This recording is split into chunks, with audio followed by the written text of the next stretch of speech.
السلام علیکم۔ آج کا ہمارا عنوان ہے پاکستان کے چند اہم تہوار ہوتا ہے خوشی کا دن، اسلامی تقریب کا دن۔ تو ہم سبق کو آج پڑھیں گے، تو ہم پڑھنا شروع کرتے ہیں۔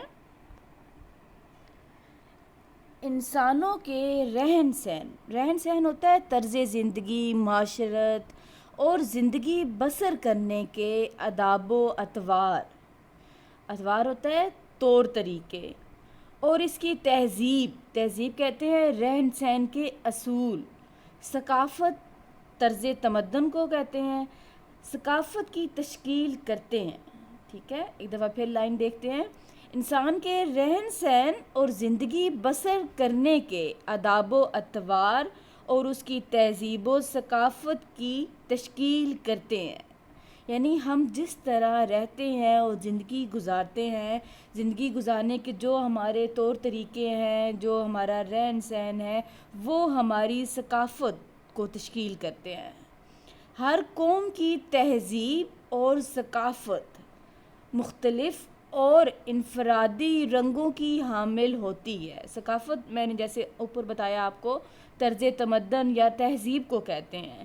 انفرادی یعنی الگ حیثیت، یعنی ہر قوم کی تہذیب ثقافت جو ہے وہ الگ حیثیت رکھتی ہے۔ انہی رنگوں کے باعث اس قوم کی شناخت ہوتی ہے۔ شناخت یعنی پہچان۔ تہذیب و ثقافت کے آئینے میں کسی قوم کے عقیدہ کہتے ہیں دل میں جمایا ہوا یقین یا ایمان، نظریات یعنی سوچ، اصول، قاعدے، رسم و رواج بھی دستور اور قاعدہ ہی ہوتا ہے، زبان اور اس کی مخصوص سرگرمیوں کی نشاندہی ہوتی ہے۔ اب اس لائن کا مطلب یہ ہے کہ تہذیب و ثقافت کے آئینے میں ہی کسی قوم کے عقیدے، نظریات، رسم و رواج اور زبان اور اس کی مخصوص سرگرمیوں کا پتہ چلتا ہے۔ ٹھیک ہے، نیکسٹ پیراگراف۔ ہمارا پیارا ملک پاکستان ایک ایسی اکائی ہے، اکائی واحد ہونا، ایک ہونا، جس میں مختلف ثقافتوں اور تہذیبوں کا رنگ شامل ہے۔ یعنی پاکستان ایک ایسا واحد ملک ہے جس میں مختلف ثقافتوں اور تہذیبوں کا رنگ شامل ہے۔ اس کی مثال ایک رنگا رنگ گلدستے کی ہے۔ گلدستہ گلدان کو کہتے ہیں، ٹھیک ہے، جس میں پھول رکھتے ہیں۔ ایک رنگا رنگ گلدستے کی ہے۔ ہر پھول اپنی جداگانہ حیثیت کا حامل ہونے کے باوجود گلدستے سے کسی طرح الگ نہیں۔ پاکستان کے صوبوں پنجاب، سندھ، بلوچستان، خیبر پختونخوا اور گلگت بلتستان کے علاوہ متعدد قبائلی علاقوں اور ایجنسیوں کا الگ الگ رہن سہن ہے۔ ٹھیک ہے، یعنی پاکستان کے جتنے صوبے ہیں اور قبائل ہیں، ایجنسیاں ہیں، سب کا الگ الگ رہن سہن ہے، یعنی رہنے کا طریقہ الگ ہے۔ اس انفرادیت کے باعث، یعنی یہ جو الگ رہن سہن ہے، اس کے باعث ان کی زبانیں، پہناوے کہتے ہیں لباس کو، اور رسم و رواج ایک دوسرے سے مختلف ہے۔ یعنی ہمارا جو پہناوا ہے، زبان ہے اور رسم و رواج ہے، وہ بھی ایک دوسرے سے الگ ہے، لیکن اسلامی نظریات کی وحدت کہتے ہیں ایک یا یکتا، انہیں ایک لڑی میں پرو دیا۔ یعنی جو ہمارا اسلامی نظریہ ہے، ہمارا ایمان ایک ہے، ہم اسلام کے پیروکار ہیں، یعنی ہم دین اسلام کو ماننے والے ہیں۔ اس ایک وحدت یعنی ایک جو ہمارا عمل ہے، اس نے ہمیں ایک لڑی میں پرو دیا ہے۔ عقیدے اور نظریے کے اشتراک کہتے ہیں ساجھا، شرکت، حصہ داری نے ان کے درمیان ایک ایسا مضبوط رشتہ پیدا کر دیا ہے۔ عقیدہ کون سا؟ ہمارا اسلام کا عقیدہ جو ہے، اس نظریے نے ہم سب کے درمیان ایک ایسا رشتہ پیدا کر دیا ہے کہ وہ مختلف ہوتے ہوئے بھی ایک دکھائی دیتے ہیں۔ پاکستانی تہذیب میں ان سب کا رنگ شامل ہے۔ پاکستانی تہذیب کو بنانے اور نکھارنے میں اسلامی تہوار خوشی کا دن ہوتا ہے جو اس کو کہتے ہیں، اسلامی تہواروں اور روایات کا بڑا اہم کردار ہے۔ مذہبی تہواروں میں شب بارات، شب معراج، عید الفطر، عید الاضحیٰ، ٹھیک ہے، یہ مسلمانوں کے مذہبی تہوار ہیں۔